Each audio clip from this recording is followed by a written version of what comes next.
I research the nature of change in society.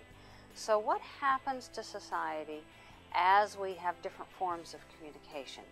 So I research very concrete community revitalization, for example, in Newcastle, which is a small community very close to Hofstra and has recently raised more than $120 million in a community and government partnership. I also research the changes as we move online and what's happening to our society in terms of family, government, economics, even our concept of truth, as it relates to how we change when we use the internet. Something that I've just discovered in my study of online communities is that people in India who do their jobs primarily online, so they work online, and people in America who work primarily online, those people in India feel like they're close to each other, and those people in America feel like they work alone. And this is something of concern to us. What is it in our society that we need to address, because more and more people work online, to help people feel connected and comfortable as we move many of our jobs online?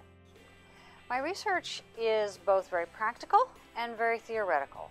So sometimes I start with a theory and I look for examples of what's happening. That would be typically what I do when I study social change and social evolution. When I study more concrete things like media literacy or community revitalization, then I start with what's actually happening. I go talk to people, I watch, I listen, I do interviews, I look at websites and newspapers and census, voting records, and all kinds of things. And from that, then I build an understanding of what's going on. It's really fun, actually, to use research in the classroom. Students enjoy hearing what I'm doing and seeing somebody actually, what I do, what works, what doesn't work, because not everything works.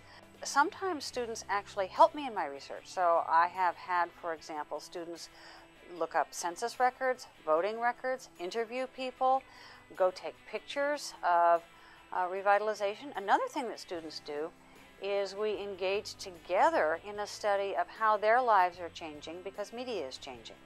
One of the very interesting things that I'm learning right now is that as we move to a more picture-based as opposed to long-form text-based communication. So it used to be that people read lots of really long things, long books, long articles. Now we tend to read shorter things, and we tend to expect, want, and like pictures in what we do in our communication. So it's important that we understand how to be critical thinkers when we're looking at pictures and using pictures to communicate. So I've just done 2 years of experiments with my students about their capacity to learn how to express very complex theoretical ideas in pictures. And we've had some great successes with wonderful pictures demonstrating globalism, consumerism, identity, self. One of the things about research is that it can be really a lot of fun.